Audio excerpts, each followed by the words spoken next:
Hello, I'm Archie Luxury and welcome to the program. And today I'd like to talk about the Reverso 60eme. That's right, the Reverso 60eme. And this is a magnificent piece.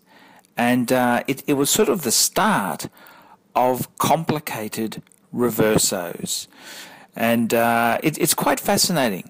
Before the 60, and it's pronounced M, it's 60eme, there weren't really any complicated reverso. There was I think in the late 30s, there was a perpetual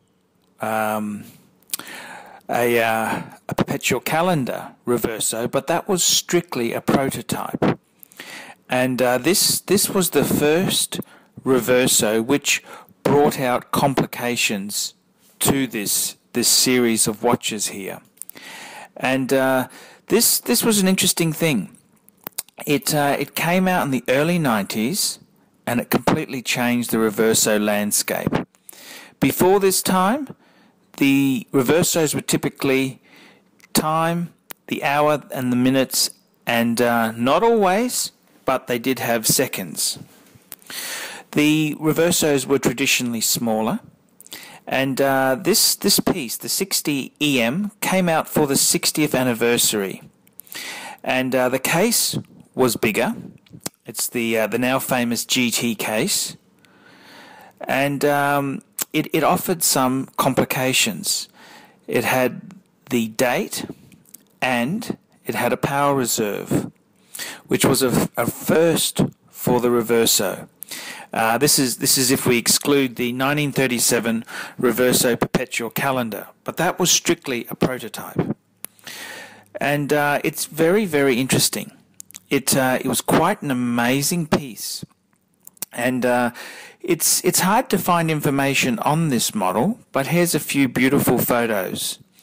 And there's quite a few firsts here. It was the first anniversary Reverso, first one celebrated. And it was the first GT case, the first complicated reverso available to the public, date and power reserve indicator.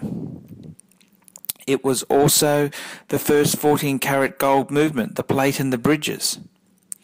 The dimensions of the case have it was really a they've long been considered to be perfect, the dimensions, but the size got bigger.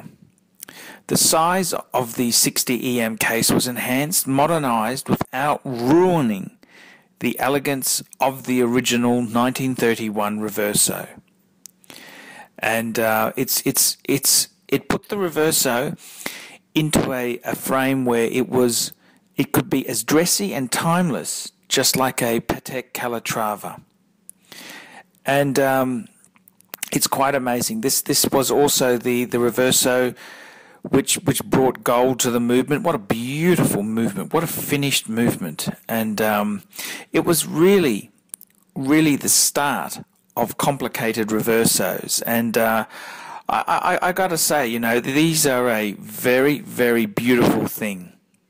And it's a shame you don't really hear much about these, but this was the start of the complications. And pieces like my Reverso Grand Date, they owe its existence to this type of watch here. I'm Archie Luxury. I hope you've enjoyed the look at the 60eme. Tell me what you think.